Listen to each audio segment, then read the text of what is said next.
Deuxième match nul consécutif pour l'OM qui n'arrive pas à trouver la faille face à Lorient, 0-0 score final et un match nul qui a des conséquences au classement parce que Lens est maintenant seul deuxième à l'issue de la 30e journée de Ligue 1. Une nouvelle prestation inquiétante pour les hommes de Tudor qu'on va analyser tout au long de cette vidéo avec un résumé du match et une analyse avant de passer au top et au flop et aux notes des joueurs. De votre côté, dites-moi ce que vous avez pensé de la prestation marseillaise en général et dites-moi aussi qui sont vos tops et vos flops, j'attends votre ressenti en commentaire. On commence tout de suite par un focus sur la compo d'équipe qui a été beaucoup plus surprenante que ce à quoi je m'attendais dans l'avant-match. Paolo Lopez au but, un trio Balerdi, Gigot, Kolasinac avec du coup Chancel Mbemba qui débute sur le banc et c'est là la grosse surprise de la compo. Klose et Tavares sont eux titulaires dans leur couloir avec le tandem Rongier-Verretou au milieu de terrain. Sur le plan offensif, j'imaginais un trio Sanchez, Under, Malinowski et pour le coup Tudor a décidé d'aligner Guendouzi dans un rôle de milieu offensif gauche aux côtés d'Under et d'Alexis Sanchez.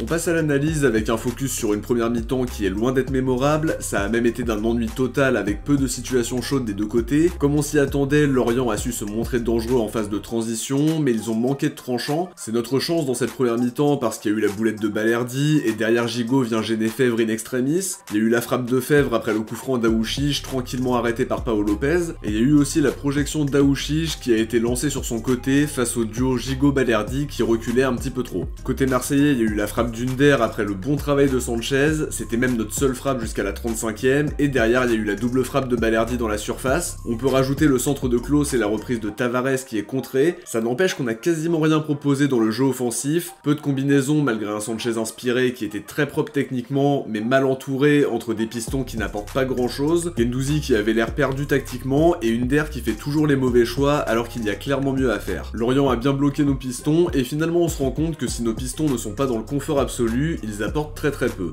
Ça manquait de créativité, de combinaison, de mouvement, très loin du jeu séduisant du début de saison. Je trouve aussi que l'absence de Bemba dans le 11 de départ a posé des problèmes parce qu'il est capable d'apporter ce petit plus avec des dépassements de fonction et surtout la sérénité défensive qu'il dégage. On a eu la possession mais on n'a pas été bon dans l'utilisation du ballon. Techniquement c'était loin d'être convaincant. Lorient a tenté de profiter des phases de transition mais sans trop se livrer pour éviter de laisser trop d'espace et surtout par peur de se faire punir si on récupérait le ballon. Ça s'est globalement neutralisé dans cette première période, c'est pas une mi-temps qui chasse les doutes sur le jeu qu'on propose ces derniers temps, bien au contraire, et heureusement que Lorient a manqué de tranchant sur les situations qu'ils ont eu à négocier. En deuxième mi-temps, on a tenté d'emballer le rythme sur certaines situations, mais sans réussir à se montrer tranchant.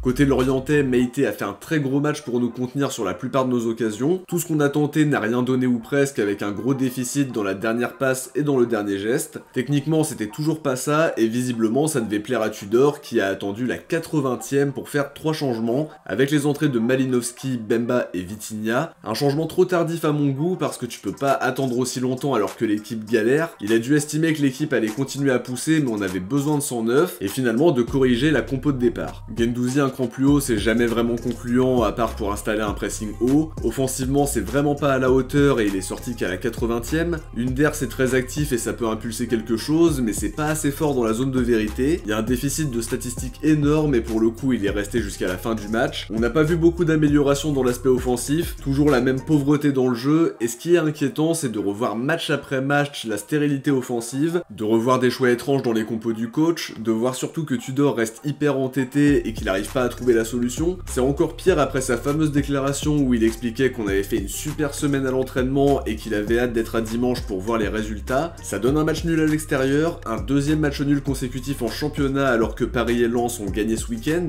Je me demande ce que ça donne quand on fait une mauvaise semaine à l'entraînement et je me dis aussi qu'on va entendre les déclarations habituelles sur le nombre de kilomètres parcourus, mais quoi qu'on dise, c'est une nouvelle déception et l'équipe est très loin du visage séduisant qui faisait les gros titres en début de saison. Lens a pris 2 points d'avance et heureusement que Monaco fait match nul à Nantes, ça nous permet de rester 3ème et de garder 3 points d'avance sur eux. Va falloir réagir si on en est capable parce qu'on est sur une terrible dynamique au Vélodrome. La semaine prochaine on reçoit 3 et faudra absolument pas se louper. Notre jeu est en tout cas vraiment très inquiétant, on manque de créativité, l'animation offensive est trop stérile, on sent pas non plus de remise en question de la part du coach qui d'après moi fait vraiment pas confiance à son banc et c'est un problème pour concerner tout ton groupe. Les changements ont été trop tardifs une nouvelle fois et on attendra que le coach admette certaines choses par rapport à ses choix s'il en est capable. Faut aussi que les joueurs se remettent en question parce qu'ils sont nombreux à ne pas être au niveau requis, la frustration et la colère sont de plus en plus présents chez les supporters match après match parce que le risque de tout perdre existe vraiment, et si on s'enlise dans cette dynamique et dans ce jeu inoffensif et trop peu tranchant parce que ce soit en cadre vraiment trop peu. Si on continue là-dessus, on va tomber de très très haut. On retrouve plus l'intensité du début de saison, on sent les joueurs fatigués physiquement, paradoxalement plus que quand on jouait 3 matchs par semaine, et surtout on les sent fatigués mentalement. La période est catastrophique et faudra absolument retrouver une dynamique positive sur le sprint final pour ne rien regretter à la fin. Le sursaut d'orgueil est obligatoire et sera attendu dès le week-end prochain, mais que chacun prenne ses responsabilités pour redresser la barre, parce qu'autrement le scénario catastrophe se profile. On passe au top et au flop en commençant par les tops, et pour le coup je préfère les appeler les rares satisfactions au vu de la pauvreté de notre performance, mais par contre j'ai trouvé que Pau Lopez était rassurant quand il a été sollicité, bon dans son jeu au pied, et pour moi c'est l'une des rares satisfactions de la soirée.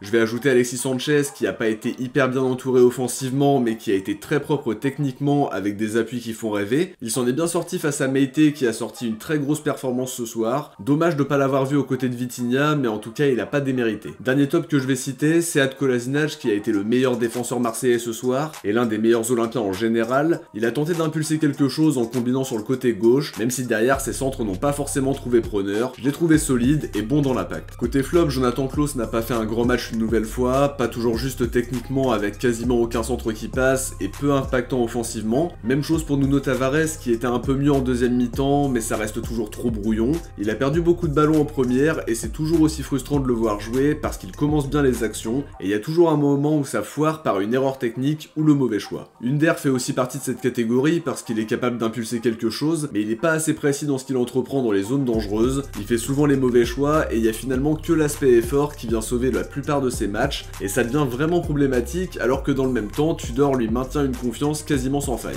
Guendouzi a vécu aussi une soirée très difficile comme milieu offensif gauche, c'est un poste qui lui convient vraiment pas, il a du mal à se montrer impactant devant et il a aussi eu beaucoup de mal à se situer sur le terrain. On l'a senti perdu sur la majorité de la première mi-temps, et clairement j'aurais préféré voir Malinowski d'entrée de jeu qui aurait eu un profil plus adapté ce soir. Balerdi fait aussi partie des flops parce qu'il a été très approximatif sur ses relances, il fait une belle boulette en tout début de match et on l'a pas senti très serein dans les duels qu'il a disputés. Dernier flop que je vais citer, Igor Tudor lui-même qui s'est trompé sur sa compo de départ et qui a encore mis beaucoup trop de temps à la corriger. Je pense qu'on abordera le sujet dans une vidéo dédiée dans la semaine, mais je trouve qu'il reste beaucoup trop sur ses idées, il n'arrive pas à réagir et j'espère qu'il en tirera les conclusions, parce que ce soir Bemba démarre sur le banc et c'est difficilement compréhensible, la titularisation de Guendouzi aussi, et il pourra pas se cacher derrière les kilomètres parcourus et se contenter de ça indéfiniment. On passe aux notes avec un 6 pour Pau Lopez qui a été l'un des rares olympiens à rendre une copie propre ce soir, parce qu'il a été rassurant dans ses interventions et dans ses prises de balles tout en étant propre à la relance. 5,5 pour Gigot qui a été globalement bon, dominateur dans les duels avec des interventions très importantes quand il a été sollicité. 3 pour Balerdi pour les raisons qu'on a citées dans les flops. 6,5 pour Kolasinac qui a vraiment fait un bon match, des interventions importantes dans la première demi-heure et quelques montées intéressantes. 3 pour Klaus qui continue sur sa mauvaise période, de moins en moins précis sur ses centres, et globalement il impacte beaucoup moins sur le jeu offensif. 4 pour Tavares qui comme toujours a alterné entre le bon et le beaucoup moins bon, énormément de ballons perdus et du déchet technique comme toujours. 5 pour Rongier qui a été plutôt intéressant dans l'aspect défensif, mais qui par contre n'a pas réussi à impulser quelque chose offensivement en termes de créativité. Plus ou moins le même résultat pour Verretou qui a fait son match défensivement, mais qui lui non plus n'a pas délivré des passes hyper impactantes, alors qu'en plus il en a la qualité. 4,5 pour Under qui est capable d'apporter le danger, de venir percuter sur certaines situations, mais qui pêche toujours dans le dernier geste ou à la dernière passe, et qui est de plus en plus frustrant à voir jouer. 3 pour Guendouzi qui a eu beaucoup de mal à exister ce soir, et 5,5 pour Sanchez qui a montré de très bonnes choses techniquement, très propre dans ce qu'il a entrepris, mais trop mal entouré pour se montrer plus tranchant. Sur le banc, je donne pas de note à Vitinha, Malinowski, Bemba et Bailly qui ont trop peu joué. Avant de se quitter, on va découvrir qui vous avez élu comme Marseillais du match OM Montpellier, et c'est aucun qui est arrivé largement en tête avec 63%, Under est lui récompensé de sa bonne entrée avec 13%, devant Samuel Gigot qui récolte lui 11% des voix. De notre côté, on arrive à la fin de cette analyse, j'espère qu'elle vous a plu. Si c'est le cas, n'oubliez pas de laisser un like avant de partir pour soutenir la chaîne. Je vous invite aussi à vous abonner en activant la cloche pour suivre l'actualité de l'OM à 100% sur la chaîne. Si vous avez regardé cette analyse jusqu'au bout, écrivez Lopez dans les commentaires. De mon côté, je vous dis à très vite pour une prochaine vidéo. Ciao, portez-vous bien et surtout allez l'OM.